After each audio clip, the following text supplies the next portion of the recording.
Avec vous, Nathalie Ardisson, responsable de la cellule adoption et recherche des origines, alors au conseil départemental de la Côte d'Or, parce qu'il nous fallait un conseil départemental pour qu'on comprenne, mais c'est en fait quasiment la même chose, pour ne pas dire la même chose, dans tous les départements de France, c'est ça? Tout à fait, tout à fait. L'agrément à l'adoption est régi par le Code de l'action sociale et des familles, donc tous les départements pratiquent. Les pratiques peuvent être différentes, mais dans l'ensemble, c'est la même chose. Donc au travers de votre exemple, on va mieux comprendre et surtout profiter de quelques conseils pour mettre toutes les chances de son côté si on veut adopter. Mais d'abord, c'est quoi l'adoption? La réponse en couleur. L'adoption, qu'est-ce que c'est exactement? Du latin adoptare, à choisir, le mot adoption signifie pénalement donner à quelqu'un le rang et les droits de fils ou de fille. En gros, en étant adopté, vous devenez enfant et en adoptant, vous devenez parent, et ce, de manière définitive. Depuis l'année dernière, un adopté ne peut plus retourner dans sa famille d'origine et aucun recours n'est possible. Pour vous lancer dans une procédure d'adoption, vous devez avoir plus de 28 ans et contrairement aux idées reçues, vous pouvez être célibataire, en couple ou marié. Dans ce cas, pas la peine de vous présenter le lendemain du mariage puisque 2 ans de vie de mariage seront exigés.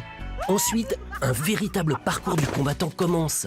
Première étape, faire une demande d'agrément. Il faut créer un dossier pour que l'aide sociale à l'enfance puisse enquêter sur vous. Symboliquement, ça dure 9 mois. Oui, le temps d'une grossesse. Une fois le papier signé, l'agrément est valable 5 ans. Deuxième étape, refaire une lettre au président du conseil départemental en fournissant des papiers et encore des papiers. Acte de naissance, casier judiciaire, certificat médical, bulletin de salaire ou feuille d'imposition. Puis ensuite, patience, ça peut durer des années. En France, 28 000 parents possèdent un agrément, alors que seules 1200 adoptions nationales aboutissent tous les ans. C'est peu. On peut adopter un enfant de sa naissance jusqu'à sa majorité. À partir de 18 ans, on peut être reconnu officiellement par son beau-parent grâce à l'adoption. Vous suivez? Rassurez-vous, on ne vous parle pas de belle-maman. Évidemment, il y a des refus, 10% environ des candidatures chaque année.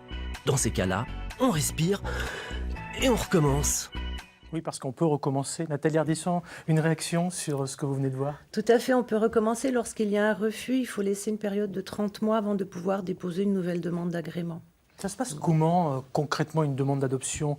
Je toque à votre porte, je vais sur le site internet de mon conseil départemental, je rencontre quelqu'un? Alors, vous pouvez donc faire un courrier donc, au président du conseil départemental. Vous serez invité à une réunion d'information. On a une réunion d'information mensuelle, tous les mois, où on va expliquer un petit peu, donner des chiffres, un petit peu ce qu'est vraiment l'agrément à l'adoption. Après cette réunion, les personnes déposent ou non leur dossier. Il y a des personnes qui ne le déposent jamais, qui, au vu des renseignements pris, ne vont pas jusqu'au bout de leur démarche. Après, vous déposez votre dossier au conseil départemental. La procédure dure 9 mois. Vous aurez une évaluation sociale par des travailleurs sociaux du service, 2 évaluations. Et il y aura également 2 entretiens par un psychologue. Alors si j'ai bien compris, vous m'arrêtez si je me trompe, ça commence par l'agrément à l'adoption. Qu'est-ce que c'est que cet agrément à l'adoption? C'est un dossier qu'on remplit? Oui. C'est des questions que vous nous posez? On remplit un dossier, ensuite c'est l'évaluation sociale et l'évaluation psychologique qui nous donnent un rapport que l'on présente à une commission d'agrément qui va donner son avis sur les contenus des rapports et le président du conseil départemental prend la décision de donner l'agrément ou non. Alors pour parler très pratique, c'est notre propos Oui. tous les matins, à chaque fois du lundi au vendredi avant de retrouver le 12-13. Je voudrais savoir ce qu'il y a dans ces évaluations finalement, parce que les gens qui se déplacent, c'est des assistantes sociales, Voilà, c'est des gens de votre service, ça se passe Ce sont comment? des travailleurs sociaux donc de la cellule qui se déplacent. Déjà une visite à domicile parce qu'elles doivent également évaluer les conditions de logement, les conditions matérielles et après les conditions sociales. Après, on va un petit peu fouiller dans la vie des gens, effectivement. C'est-à-dire? On va leur demander un petit peu qu'ils nous racontent leur enfance, comment ils ont été avec leurs parents, leur adolescence, leur vie d'adulte, voilà. Oui, c'est pas simplement notre vie, on va fouiller un Voilà. petit peu à côté. Enfin, Quand voilà. même. Enfin, fouiller, C'est un peu de toute intrusif, façon- non? Je pense que pour certaines personnes, ça peut être très intrusif. Mais bon, on a quand même des travailleurs sociaux qui ont l'habitude et qui savent mettre les gens à l'aise par rapport à ça. Quel genre de questions néanmoins vous posez lors du montage du dossier? Alors les questions, c'est des questions très administratives dans le dossier. C'est la composition de la famille, s'il y a déjà des enfants ou non, les professions, les noms aussi également prénoms des parents. Donc là, c'est vraiment un dossier très administratif. Effectivement, il faut un certificat médical par un médecin qui doit être agréé. On donne une liste de médecins agréés par l'ARS pour délivrer ce ARS, Agence régionale de la santé. de la santé. Il y a également un casier judiciaire qui doit être donné, des extraits d'actes de naissance, extraits d'actes de mariage, enfin, un dossier administratif qui n'est pas si compliqué que ça à faire.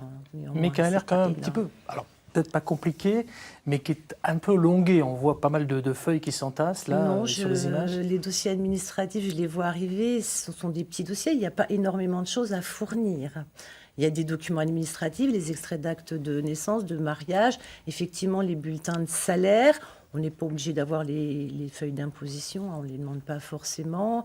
Casier judiciaire et un dossier administratif de quelques pages à remplir. À mon sens, ce n'est pas non plus énorme, c'est largement faisable. Quel est le délai d'attente entre l'agrément finalement et la réalisation du projet d'adoption ?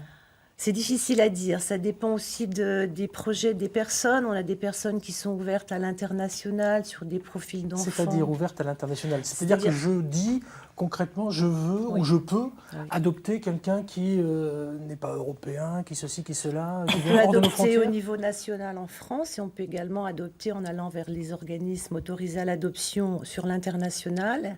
Dans d'autres pays, à l'étranger. Après, les profils des enfants, quand on est ouvert à des profils un peu plus larges au niveau de l'âge des enfants et surtout des particularités de santé, on a peut-être un peu plus de chances d'avoir un délai un petit peu plus court. Également, quand on souhaite accueillir une fratrie de 2 ou 3 enfants. Tout le monde ne le souhaite pas. C'est pas facile de donner des délais. Chaque cas est particulier, chaque cas est unique, on va dire. Voilà. Et au niveau des pupilles de l'État qu'on peut confier à l'adoption, c'est pareil. On ne sait pas combien on peut avoir de naissances dans l'année, des naissances dans le secret. Les enfants qui vont devenir pupilles de l'État éventuellement adoptables, c'est quelque chose qu'on ne maîtrise pas. D'accord. Donc c'est difficile de donner des délais d'attente. Quel est l'âge limite pour obtenir cet agrément d'adoption? Il y a un âge limite ou pas? Non, il n'y a pas d'âge limite. C'est-à-dire que je peux devenir parent adoptant, il n'y a pas d'âge parent limite, adoptif, on va dire. Il n'y a pas d'âge limite. Non, il n'y a pas d'âge limite. Dans la loi, il n'y a pas d'âge limite. D'accord. Je pense qu'il y a l'âge raisonnable, on va dire. Enfin, on suppose. On a peu de personnes très âgées, entre guillemets. Voilà. Mais il n'y a pas d'âge limite. Je vous propose d'écouter une question, la question de Rebecca depuis la Saône-et-Loire. Regardez.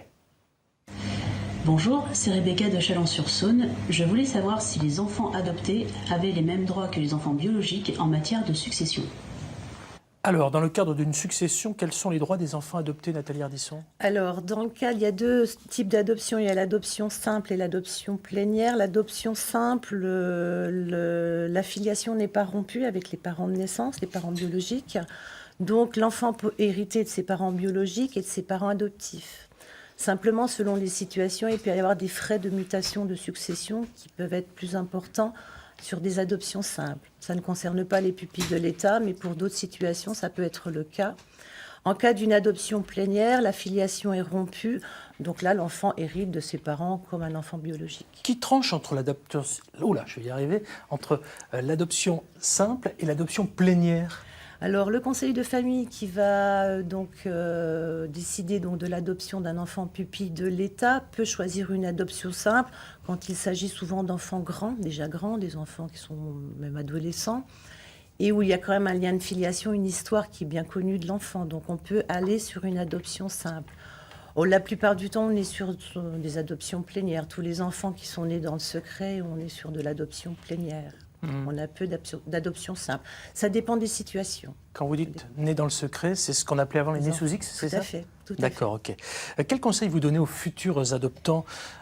Il faut peut-être pas se focaliser uniquement sur le projet, parce que si ça ne fonctionne pas... Tout à fait. Non, il ne faut pas se focaliser, il faut avoir d'autres projets, des projets de professionnels, des projets de voyage, des projets de tout le monde. Il ne faut pas ne faire qu'attendre cette adoption. On peut aller à la rencontre aussi d'associations qui peuvent nous aider, parce qu'il y en a beaucoup en Bourgogne-Franche-Comté. On conseille aux gens d'aller vers les associations comme Enfance Famille d'Adoption. EFA, pour ceux qui cherchent sur Internet. EFA. Voilà. Et puis nous, on suit quand même on est là aussi pour accompagner les parents à leur demande tout le long. L'agrément dure 5 ans. Il est valide pendant 5 ans. D'accord. Si je déménage, il est valable?